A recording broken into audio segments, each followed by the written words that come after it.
कांगहुन को रिपोर्ट देने के लिए यूनो के बारे में जानकारी जुटा ली थी। सेक्रेटरी ने बताया कि पशु अस्पताल खोलने के कारण यूनो पर भारी कर्ज है।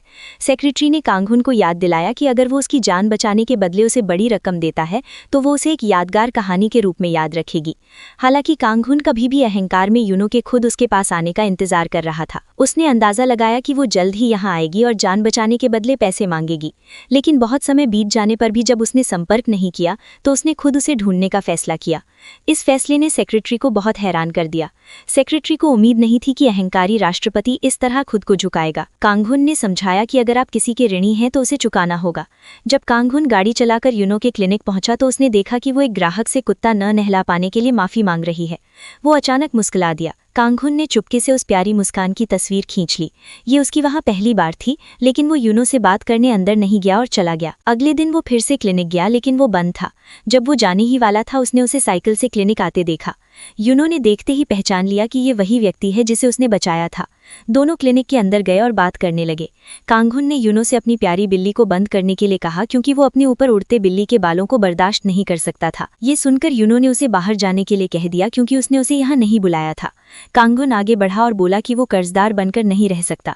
उसने पूछा कि उसकी जान बचाने की कितनी कीमत हुई। उसने ये भी पूछा कि यूनो ने उससे संपर्क क्यों नहीं किया।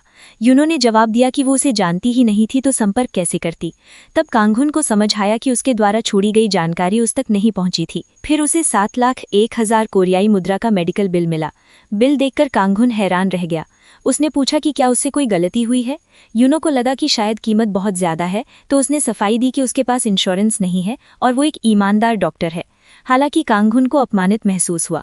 उसे लगा कि उसके जैसे राष्ट्रपति की जान बचाने की कीमत सिर्फ 7,01,000 नहीं हो सकती। उसने उसे रकम दोबारा लिखने को कहा। साथ ही वो ये भी जानना चाहता था कि क्या यूनो सच में लालची नहीं है या सिर्फ नाटक कर रही है। तभी कांगहुन ने बिल्ली को देखा और उसे बंद करने को कहा।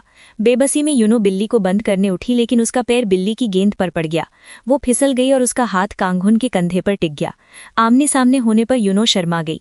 वो खड़ी हुई और कहा कि वो कोई भी रकम चुका दे। इसलिए कांगहुन ने यूनो को $10 लाख का पशु अस्पताल देने का फैसला किया। लेकिन जब वो उसे नया अस्पताल दिखाने ले गया तो उसने साफ मना कर दिया।